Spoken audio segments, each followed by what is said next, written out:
Welcome back, rock fans. Let's do another slabbing video. And in this video, let's take this big, beautiful agate rock that Kendra found out at the Kokernot 06 Ranch near Alpine, Texas. It's hard to say what this one's going to look like on the inside. It looks like it's just a dark chalcedony, maybe. Maybe even some jasper in there. I'm not sure. And it has some, well, look at that. It has some banding. Check that out. I just noticed that for the first time. I also know that this rock has some big fractures in it. Let me see if I can, yeah, look at that one right there. Ooh, that's ugly. So let's go ahead and get this thing slabbed and find out what it looks like on the inside. I think what I will do, I'm going to try to avoid that big ugly fracture. Well, may not be possible, but I'll get this on the 18-inch saw and I'll get a few slabs off of it. Then I'm going to bring them back in here and I'll show you what they look like.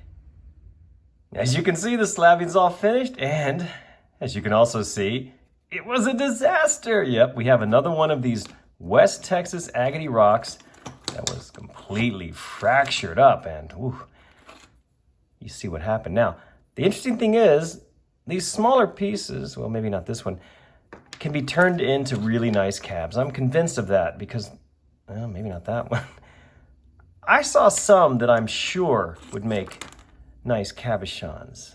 Yeah, that one looks decent right there. Yeah, you see it's translucent. So there are pieces in here that we could take into the shop and make them beautiful domed stones. Now this one obviously is fractured, so you've got to get one that's pretty solid, which is hard to find in this poor rock. This thing just did not survive the environment. Let's see about one of these larger pieces here. Again, it's somewhat translucent. You can see the fine banding up there, but boy, those fractures, right? That's kind of pretty in there, I guess. Let's see this one.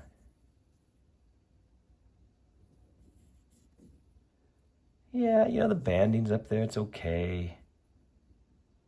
That's sort of pretty in there, but yeah, look at, got those fractures. Let's try this one.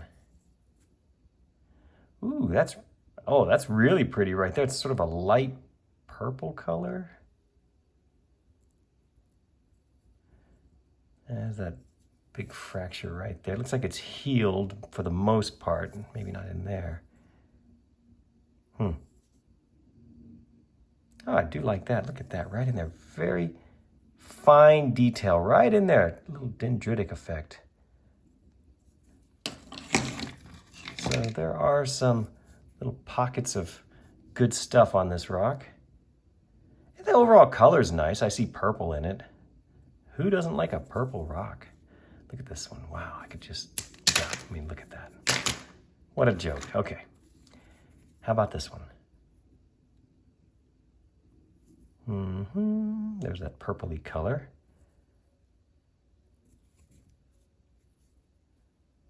Maybe there's enough area to make a decent cab. This was the biggest slab that I got. Notice it's rather thick. I decided to make these a little bit thicker in hopes that it would stay together. And wow, look at that. I'm sure I could break that. I'm not even going to try. Well, that's pretty right there. That little pink section. So like I said, it has some nice areas to it for sure. Look at that right there. It's just a fractured mess though, otherwise. All right, this is what we have left. Oof. I remember there was an issue when I had this on the saw. Oh yeah, I had to actually do some service on my Highland Park lapidary 18-inch saw.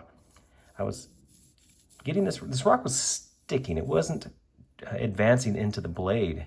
And I've had that happen once before, and I thought it was just the little feed dog threaded clamp piece that you can replace those. Highland Park made that very easy to replace, so I did, and that seemed to help. But that was a few weeks ago, and this one started doing the same thing. The rock was just, it wasn't driving. The saw blade was turning, but the rock wasn't moving. And ultimately what I found was my my threaded rod that runs the whole length of the saw had somewhat backed off slightly due to this little collar that you adjust to tighten everything up, and that it was not engaging with the gear coming from the main drive belt that turns it. It had slipped off just far enough where I think it's a pinion gear, and it wasn't engaging, so I had to fix that. Once I did, I got the rock finished, and that's why. It's a long way of explaining why I have this little funny mark right here. I had to keep attacking this one to try to get it to work. Normally my cuts are a little smoother. Doesn't matter. So we need to grade this mess of a rock, don't we? Look at all that pretty banding right there. That's too bad. This one had a lot of potential. Let's go ahead and grade it. Oh goodness. It is just so fractured. What can we say? Well, we're not going to give it an F because there are some beautiful areas in it. So we're going to give this one a D. I want to thank you all for watching this video. I'm sorry it was a bit of a mess as far as the fractures go, but hey, there's still some good looking stuff in there if you look hard enough, right? Once again, thank you for watching, and please remember to check my other videos for more like this.